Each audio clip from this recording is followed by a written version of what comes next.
Selamat malam teman-teman semua. Berjumpa lagi dengan saya Frederiana Jubika Uskono dengan NIM 21100100034. Jadi teman-teman, di video kali ini saya akan membuat atau membahas materi untuk menempuh salah satu tugas mata kuliah Bank Sentralan. Nah, pada video kali ini ada 3 materi yang akan saya bahas di sini. Tetapi yang pada bagian pertama saya akan membahas materi pertama, di mana judulnya tentang stabilitas sistem keuangan dan kebijakan makroprudensial. Jadi teman-teman, pada tema stabilitas sistem keuangan dan kebijakan makroprudensial ini, pada materi pertama ini terdiri dari 3 poin. Yang pertama tentang konsep stabilitas sistem keuangan, yang kedua tentang prosiklisitas perilaku sektor keuangan, dan yang ketiga tentang konsep dan karakteristik kebijakan makroprudensial. Baik teman-teman, kita akan masuk pada poin yang pertama tentang konsep stabilitas keuangan. Jadi apa sih stabilitas sistem keuangan itu? Jadi stabilitas sistem keuangan itu adalah suatu kondisi sistem keuangan yang berfungsi efektif dan juga efisien serta mampu bertahan dari gejolak yang bersumber dari dalam negeri maupun luar negeri. Jadi sistem keuangan itu sendiri adalah sistem yang terdiri atas lembaga jasa keuangan, kemudian pasar keuangan, infrastruktur keuangan, termasuk sistem pembayaran yang berinteraksi dalam memfasilitasi pengumpulan dana masyarakat dan pengalokasiannya untuk mendukung aktivitas perekonomian nasional. Kemudian teman-teman, berkaitan dengan konsep stabilitas sistem keuangan, di sini bagaimana sih Bank Sentral itu mempunyai peran dalam stabilitas sistem keuangan? Jadi peran Bank Sentral dalam stabilitas sistem keuangan ini melalui berbagai kebijakan. Yang di sini yang pertama adalah kebijakan moneter.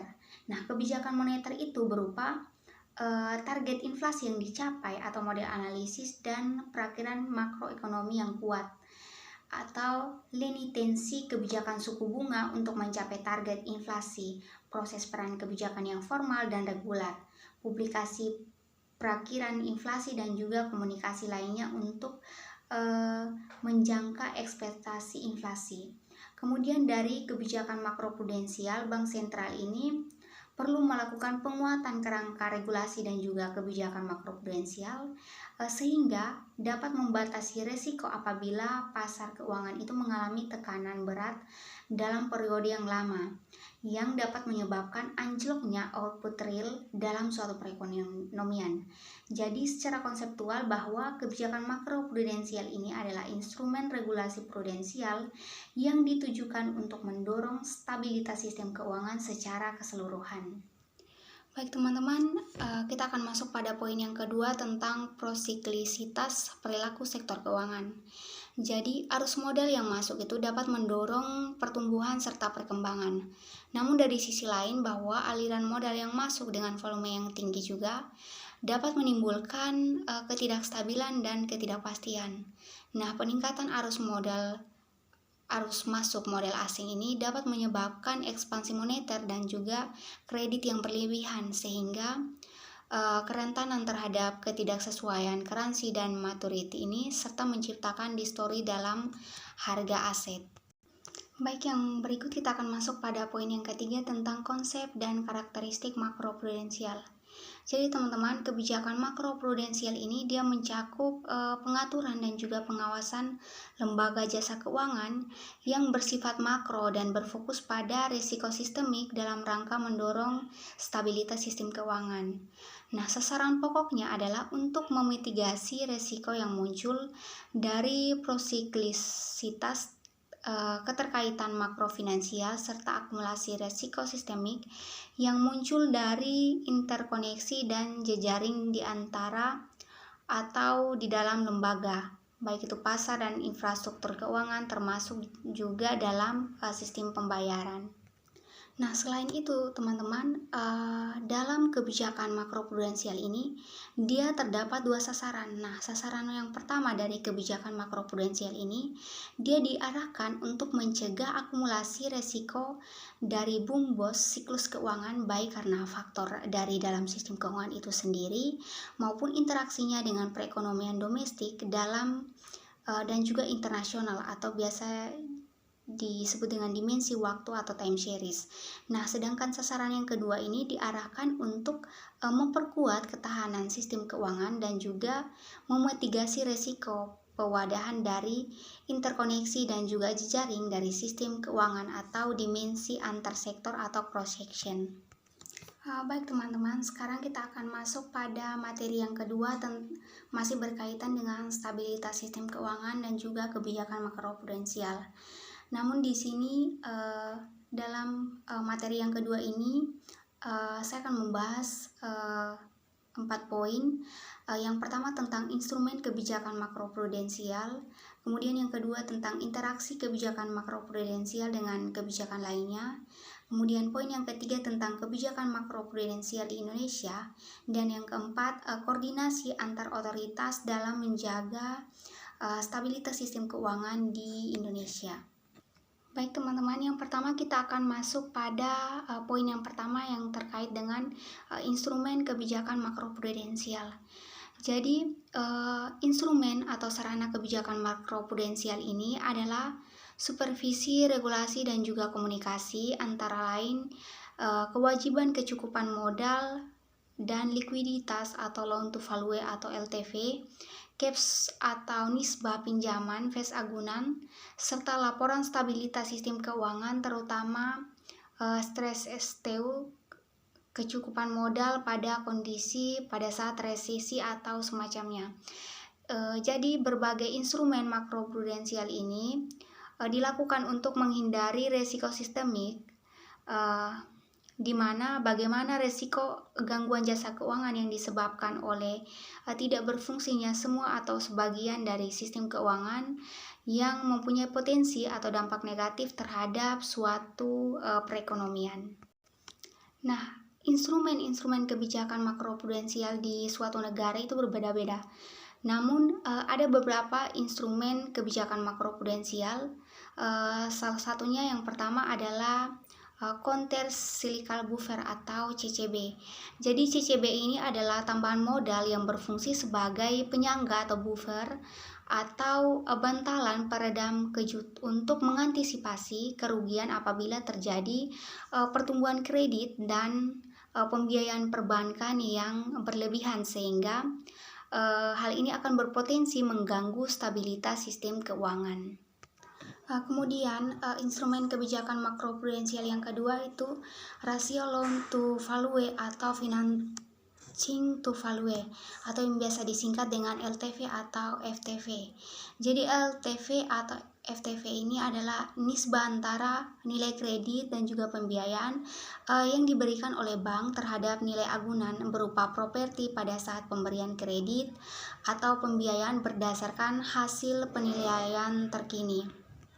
Yang dimana salah satu resiko yang dihadapi dalam sistem keuangan di sini adalah peningkatan harga aset properti. Jadi salah satu tujuan dari kebijakan LTV atau biasa kita kenal dengan loan to value atau financing to value ini adalah untuk menjaga stabilitas sistem keuangan dan memitigasi resiko sistemik yang berasal dari peningkatan harga properti.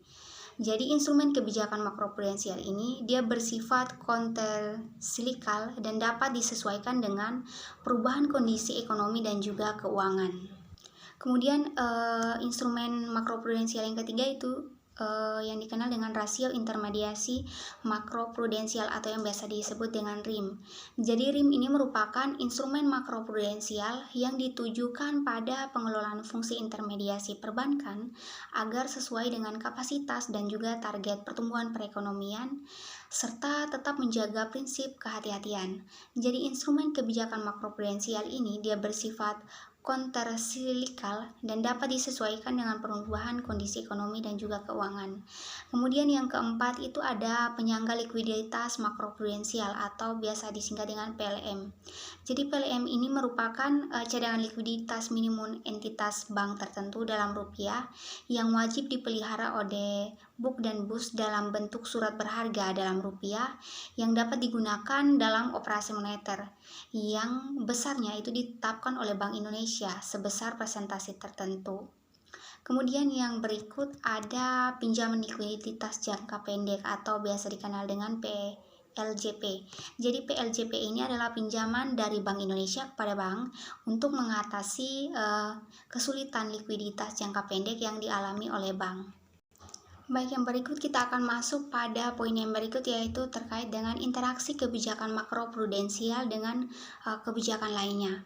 Jadi interaksi kebijakan makroprudensial dengan kebijakan lainnya ini ada tiga. Yang pertama kebijakan makroprudensial dan mikroprudensial, kemudian yang kedua tentang kebijakan makroprudensial dan moneter, dan yang ketiga kebijakan makroprudensial dan juga kebijakan fiskal. Nah, yang pertama tentang kebijakan makroprudensial dan juga mikroprudensial. Nah, kalau kebijakan mikroprudensial itu sendiri, dia difokuskan pada tingkat kesehatan individu institusi keuangan yang lebih ditekankan pada dimensi antar subjek atau cross section, yakni bagaimana resiko terimplikasi dalam satu periode tertentu.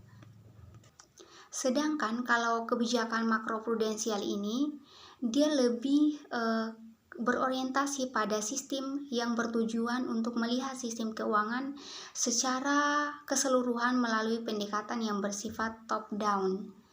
Jadi dengan kebijakan top down ini, bahwa kebijakan yang diambil itu didasarkan pada hasil analisis secara komparatif terhadap kondisi makroekonomi dan dampaknya pada seluruh resiko dan sistem keuangan, termasuk kolerasi antara risiko sistemik, dinamika pasar, kemudian pilihan kebijakan yang dilakukan.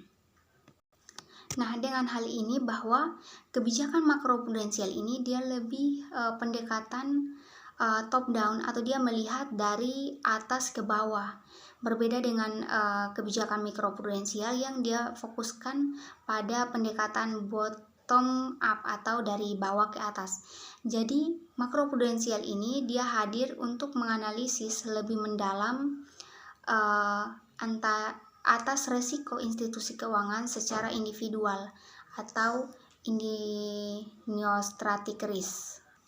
Jadi teman-teman, kebijakan makroprudensial ini dia sebagai pelengkap atau dia sebagai kebijakan yang digunakan untuk melengkapi dari kebijakan mikroprudensial, di mana teman-teman sebenarnya kebijakan makroprudensial dan juga kebijakan mikroprudensial ini sebenarnya sama-sama mempunyai tujuan untuk mencegah instabilitas sistem keuangan, namun berbeda pada pendekatan.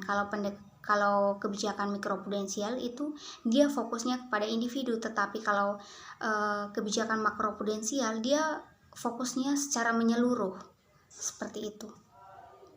Jadi lebih memperjelas bahwa kebijakan mikroprudensial ini dia lebih fokus pada target kesehatan individual institusi keuangan pada akhirnya, yang berupaya untuk mencegah instabilitas dengan cara menekan kerugian yang ditanggung oleh institusi keuangan serta bermuara pada perlindungan konsumen.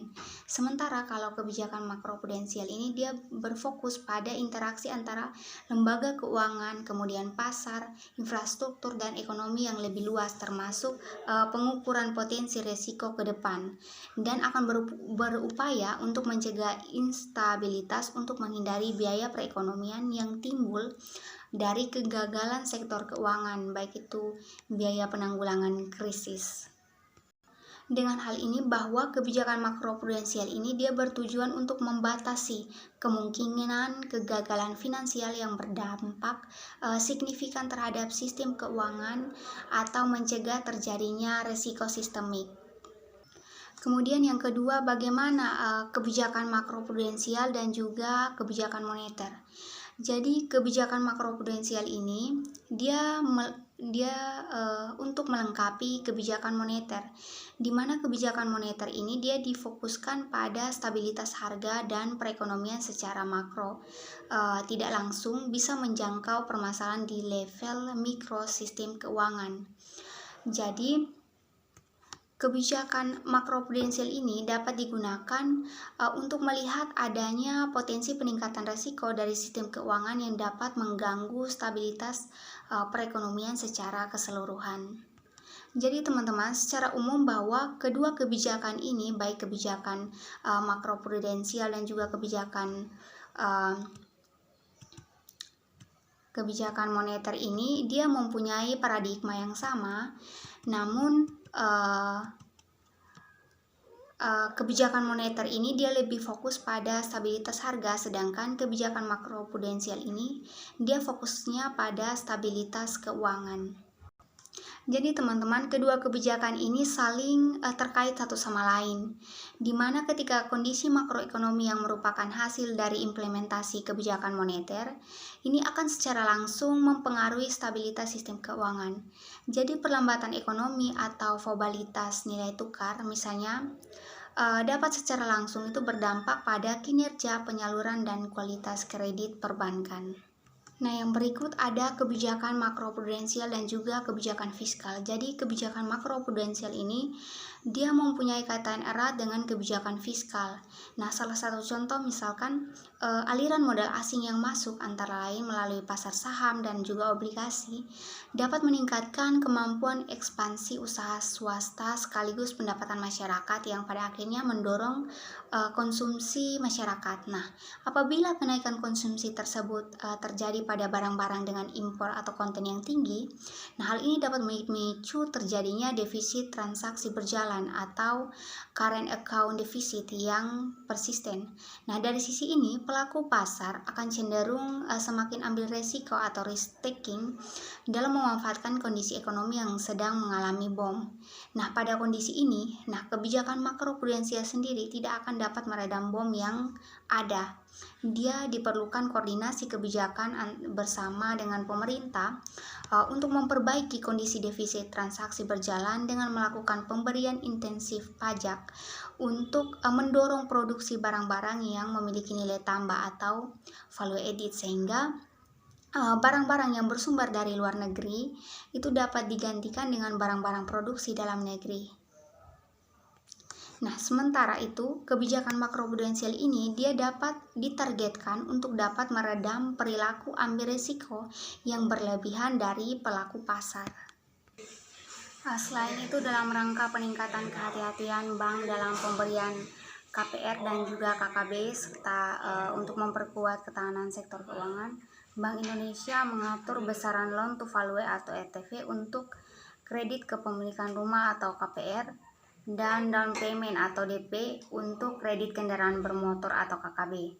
Nah, ketentuan ini tertuang pada Surat Edaran Bank Indonesia nomor 14 tahun nomor 14/10/DPNP tanggal 15 Maret 2012 tentang penerapan manajemen risiko pada bank yang melakukan pemberian kredit kepemilikan rumah dan kredit kendaraan bermotor.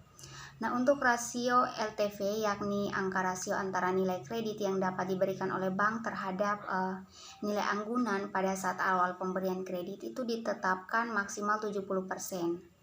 Nah, ruang lingkup KPR yang dimaksud itu meliputi kredit konsumsi kepemilikan rumah tinggal, kemudian termasuk rumah susun atau apartemen, namun tidak termasuk rumah kantor dan toko, dengan tipe bangunan lebih dari 70 meter persegi.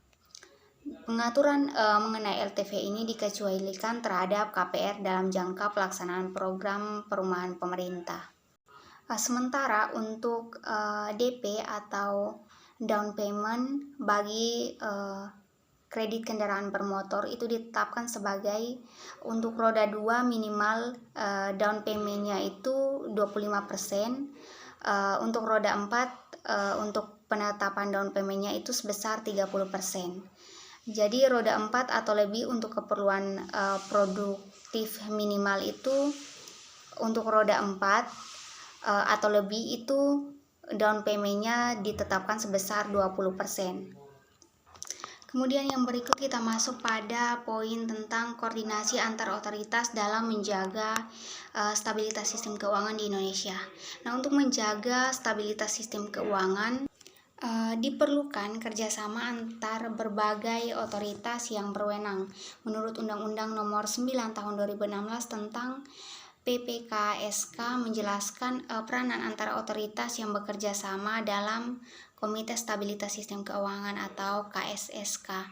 Nah, peran KSSK ini adalah untuk yang pertama koordinasi pemantauan dan pemeliharaan stabilitas sistem keuangan, kemudian yang kedua penanganan krisis sistem keuangan, dan yang ketiga penanganan permasalahan bank sistemik baik ketika sistem keuangan berada dalam kondisi normal maupun krisis. Kemudian siapa sih yang berwenang dalam menjaga stabilitas sistem keuangan? Jadi yang berwenang dalam menjaga sistem keuangan itu ada Bank Indonesia, kemudian pemerintah sebagai Kementerian Keuangan, kemudian atau ada Otoritas Jasa Keuangan atau OJK, dan yang terakhir Lembaga Penjamin Simpanan atau LPS. Nah, bagaimana peran Bank Indonesia dalam menjaga stabilitas sistem keuangan? Jadi peran Bank Indonesia dalam stabilitas sistem keuangan ini dikaitkan dengan peran Bank Indonesia sebagai otoritas kebijakan moneter, makroprudensial, dan sistem pembayaran atau infrastruktur sistem keuangan.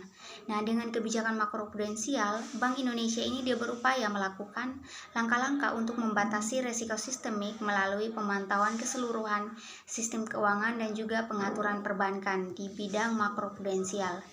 Nah, Bank Indonesia juga mengupayakan agar fungsi intermediasi sistem keuangan ini berjalan secara seimbang dan berkualitas dalam kaitannya dengan kondisi makroekonomi global dan juga domestik. Nah, kebijakan moneter Bank Indonesia ini ditransmisikan melalui sistem keuangan sehingga dapat langsung mempengaruhi stabilitas sistem keuangan. Sementara menjaga sistem pembayaran yang dapat diandalkan untuk pelaksanaan transaksi keuangan adalah salah satu persyarat bagi terpeliharaannya stabilitas sistem keuangan. Nah, kemudian bagaimana dengan peran pemerintah, kemudian OJK dan juga LPS dalam menjaga stabilitas sistem keuangan? Nah, bersama-sama dengan Bank Indonesia, pemerintah ini mengelola kebijakan makroekonomi melalui kementerian terkait. Nah, salah satunya adalah Kementerian Keuangan sebagai otoritas kebijakan fiskal memiliki tugas utama untuk mengelola keuangan negara, terutama dalam membiayai pembangunan termasuk dalam kebijakan perpajakan dan utang pemerintah. Namun perlu dilihat bahwa Kementerian Keuangan sendiri memiliki peran unik di sektor real melalui kebijakan perpajakan yang langsung menyentuh korporasi dan rumah tangga. Nah, korporasi dan rumah tangga ini selain merupakan bagian dari sektor real, juga merupakan bagian dari sistem keuangan yang berada di bawah pantauan Bank Indonesia. Nah, untuk sementara dalam pengelolaan keuangan negara, cara Kementerian Keuangan mengelola anggaran pendapatan dan belanja negara ini termasuk utang pemerintah dan mempengaruhi likuiditas perekonomian termasuk transmisi pada likuiditas perbankan dan institusi keuangan lainnya. Oleh karena itu, bahwa kebijakan fiskal dan Kementerian Keuangan ini secara tidak langsung mempengaruhi kondisi stabilitas sistem keuangan sehingga Kementerian Keuangan ini memiliki kontribusi dalam menjaga stabilitas sistem keuangan. Sementara untuk peran otoritas jasa keuangan dalam stabilitas keuangan, dia berujung pada perlindungan konsumen sistem keuangan. Jadi OJK ini dia bertugas menerapkan aturan-aturan prudensial yang bertujuan untuk menjaga kesehatan individual institusi keuangan serta memastikan kode etik pelaku pasar untuk mendukung iklim investasi yang lebih sehat. Dengan hal ini, OJK ini melakukan pengawasan mikroprudensial terhadap semua institusi keuangan untuk memastikan institusi dapat menjaga kelangsungan usahanya dengan mengelola resikonya. Nah, sedangkan untuk LPS sendiri, dia berperan sebagai dia memberikan pinjaman atau simpanan nasabah dalam bank. Untuk itu LPS ini dia mengumpulkan iuran premi dari bank dan mengelola dana tersebut agar dapat dipergunakan untuk membayar simpanan nasabah bank yang dalam mengalami kegagalan berdasarkan aturan pinjaman simpanan yang berlaku.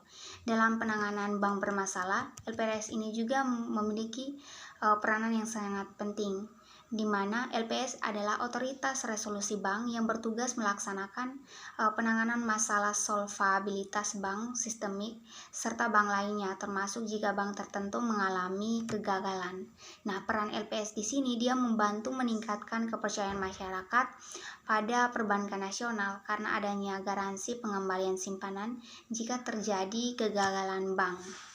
Nah, pada kondisi ini, maka LPS ini sudah mendukung proses pendanaan perbankan sehingga fungsi intermediasi itu dapat berlangsung dengan baik dalam mendukung stabilitas sistem keuangan.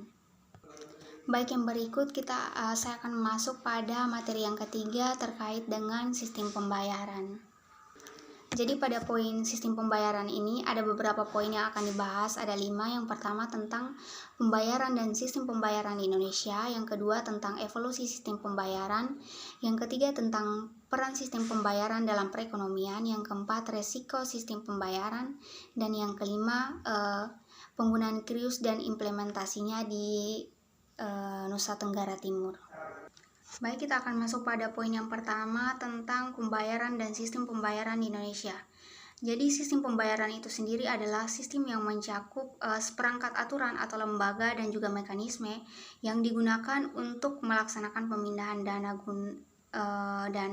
guna memenuhi suatu kewajiban yang timbul dari suatu kegiatan ekonomi. Nah, kelancaran sistem pembayaran ini dalam suatu perekonomian akan mendukung pelaksanaan kebijakan moneter. Nah, berdasarkan alat yang digunakan dalam sistem pembayaran, secara umum sistem pembayaran itu terbagi atas 2. Ada yang sistem pembayaran tunai dan ada yang sistem pembayaran non-tunai. Nah, kalau sistem pembayaran tunai ini adalah pembayaran yang menggunakan uang kartal atau uang tunai yang meliputi uang kertas dan juga uang logam. Sedangkan kalau sistem pembayaran non-tunai ini adalah pembayaran yang menggunakan berbagai media atau instrumen selain uang tunai, antara lain seperti kartu kredit, ATM, kartu debit, dan juga uang elektronik. Kemudian kita masuk pada poin yang berikut, yaitu perkembangan sistem pembayaran di Indonesia. Jadi pada awalnya jasa sistem pembayaran di Indonesia ini banyak dilakukan melalui sistem yang diselenggarakan oleh PT Pos Indonesia. Namun sejalan dengan semakin masyarakatnya sistem perbankan di Indonesia, maka jasa sistem pembayaran ini mulai dilakukan melalui sistem perbankan. Yang pertama adalah sistem clearing. Nah, ada beberapa tahapan dalam pelaksanaan sistem clearing di Indonesia. Yang pertama adalah sistem clearing manual. Nah, kalau sistem clearing manual ini telah berlangsung tahun 1908 secara terbatas di wilayah Jakarta. Nah, nilai transaksi non-tunai ini dalam sistem clearing manual ini saat masih bernilai kecil. Oleh karena itu, proses pertukaran warkat dapat dicatat dengan sistem manual. Kemudian ada sistem semi-otomatisasi clearing. Nah, sistem clearing semi-otomasi ini dia penyelenggaraan itu melibatkan kantor Bank Indonesia, kemudian beberapa bank peserta, serta warkat yang lebih banyak. Sistem ini dikenal dengan istilah sistem semi-otomatis clearing lokal atau SOKL. Sistem ini digunakan pada rentang antara tahun 1980 sampai 1990. Kemudian yang ketiga ada sistem otomasi clearing. Nah, BI ini menggunakan skema otomasi clearing. Dalam pelaksanaannya, sistem otomasi clearing ini menggunakan bantuan mesin. Selain itu, sistem otomatisasi clearing ini melibatkan bank peserta serta jumlah warkat yang lebih banyak. Kemudian ada sistem clearing elektronik. Bank BI kemudian menciptakan sistem clearing yang lebih efisien yang dikenal dengan istilah Sistem Clearing Elektronik Jakarta atau SKEJ.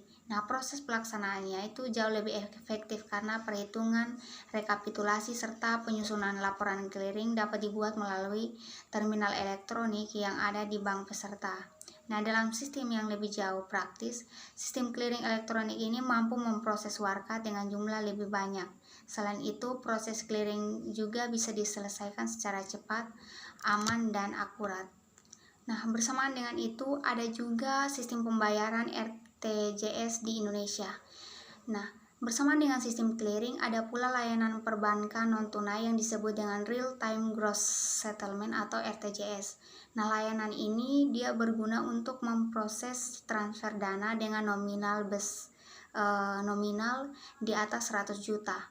Nah, proses transfer dengan metode RTGS ini berlangsung antara 3 sampai 4 jam. Nah, BI mengembangkan sistem BI RTGS ini pada tahun 2000 dan masih digunakan sampai sekarang. Nah, untuk penggunaan biaya dalam penggunaan sistem BI RTGS ini, Bank Indonesia menetapkan biaya transaksi pada sistem BI RTGS yang seragam kepada seluruh peserta sistem BI RTGS sebagaimana untuk jenis biaya dari Bank Indonesia ke bank itu belum termasuk pajak. Kalau pukul 10 itu biayanya sebesar 6.000. Kalau pukul 10.00 sampai jam 14.00 itu biayanya sebesar 15.000, dan dari jam 2 sampai seterusnya itu biayanya sebesar 21.000. Sedangkan jenis biaya untuk bank ke nasabah itu maksimal biaya yang dibebankan adalah 30.000. Nah, hal yang membedakan antara sistem RTGS dan sistem clearing ini adalah kalau pada sistem pembayaran RTGS ini atau Real Time Gross Settlement ini, sistem transfer dana elektronik yang waktu penyelesaiannya itu setiap saat pada hari kerja. Sedangkan kalau untuk sistem clearing itu transfer hanya diselesaikan pada waktu tertentu saja, baik itu pada waktu jam 10, kemudian jam 12, jam 2, dan juga jam 4. Kemudian kita masuk pada evolusi sistem pembayaran. Nah, menurut halnya bahwa evolusi sistem pembayaran ini dimulai dari yang pertama itu sistem barter. Nah, sistem barter kemudian berkembang lagi ke uang komoditas, kemudian uang primitif, masuk pada uang logam, kemudian penggunaan uang kulit, legal tender, uang kertas, sampai pembayaran sistem blueprint. Kemudian kita masuk pada peran sistem pembayaran dalam perekonomian. Nah, indikator sistem pembayaran tunai ini maupun non-tunai pada triwulan 4 2021 menunjukkan adanya perbaikan dibanding triwulan 3 2021. Hal ini didorong oleh meningkatnya aktivitas masyarakat pasca pembatasan sosial pada triwulan sebelumnya. Nah, perbaikan kinerja transaksi tunai dapat terlihat dari peningkatan kinerja transaksi inflow dan outflow dibandingkan triwulan sebelumnya. Sementara untuk perbaikan transaksi non-tunai dapat dilihat dari perbaikan kinerja transaksi RTGS, SKNBI, dan juga kartu kredit. Di sisi lain, transaksi elektronik masih menunjukkan pertumbuhan yang tinggi meskipun melambat dibandingkan dengan triwulan 3 2021. Indikator sistem pembayaran di Provinsi Nusa Tenggara Timur, baik tunai maupun non-tunai pada 2021 secara umum menunjukkan adanya penurunan. Pada tahun 2021, transaksi neto transaksi tunai menurun menjadi net outflow sebesar 0,24 triliun atau penurunan sebesar 86,6%. Yang diakibatkan oleh meningkatnya inflow atau aliran uang masuk ke Bank Indonesia dan menurunnya outflow atau aliran uang keluar dari Bank Indonesia. Nah, secara umum transaksi non-tunai juga menunjukkan penurunan seperti pada transaksi RTGS dan juga kartu kredit, serta perlambatan pertumbuhan transaksi SKNBI. Nah, hal tersebut sejalan dengan penurunan transfer dana kepada pemerintah daerah. Meskipun demikian, masih terdapat pertumbuhan pada ATM atau debit dan transaksi elektronik. Hal tersebut mengidentifikasi peningkatan preferensi masyarakat untuk menggunakan transaksi non-tunai di masa pandemi dan meningkatkan penurunan transaksi neto pada transaksi tunai. Kemudian kita masuk pada poin yang berikut, yaitu resiko sistem pembayaran. Nah, resiko sistem pembayaran ini dibagi menjadi beberapa. Yang pertama ada resiko kredit. Nah, resiko ini timbul dari nasabah yang ingin melakukan transaksi pembayaran. Resiko ini ada dua, yaitu resiko karena dana yang dimiliki oleh nasabah tidak cukup, dan resiko yang timbul karena alat pembayaran yang digunakan oleh nasabah ditolak. Kemudian ada resiko penyelenggara settlement yang bukan bank sentral. Resiko ini timbul karena kegagalan sistem pembayaran. Kemudian ada resiko settlement. Resiko yang timbul karena keterlambatan settlement antara bank-bank yang terlibat dalam suatu transaksi. Nah, keterlambatan tersebut disebabkan oleh dua hal, yaitu keterlambatan penyampaian instruksi pembayaran dari bank pengirim ke bank penerima dan keterlambatan penyelenggara settlement. Nah, kemudian bagaimana implementasi QRIS Quick Response Indonesia Standar di daerah Nusa Tenggara Timur. Nah, salah satu studi kasus yang kami ambil yaitu di Desa Detusoko Barat. Nah, Desa Detusoko Barat ini merupakan satu-satunya desa wisata di Kabupaten Ende yang telah menerapkan transaksi non-tunai atau QRIS Bank NTT pada kegiatan operasionalnya. Nah, penerapan ini dilakukan untuk memberikan kemudahan bagi pengunjung dalam menikmati destinasi wisatanya tanpa menggunakan uang tunai sehingga dapat menekan biaya transaksi. Nah, berdasarkan hasil studi kasus ini menunjukkan bahwa implementasi transaksi non-tunai di Desa Detusoko ini sudah mulai berkembang pada ranah UMKM terkhusus BUMDes dan Lepalio. Namun untuk masyarakat sendiri masih menggunakan uang tunai dalam melakukan transaksi. Penggunaan uang tunai non-tunai di masyarakat Detusoko Barat ini telah merambah ke berbagai bidang seperti pusat pembelanjaan, kafe, dan tempat wisata. Nah, Desa Detusoko ini merupakan tempat wisata yang telah menetapkan transaksi non-tunai di Kabupaten Ende. Nah, adapun faktor pendukung dan penghambat dalam implementasi transaksi non-tunai maupun transaksi tunai merupakan transaksi keuangan yang dilakukan dengan cara memindahkan atau transfer antara rekening dari satu pihak ke pihak lain dengan instrumen e-banking tanpa menggunakan uang kertas.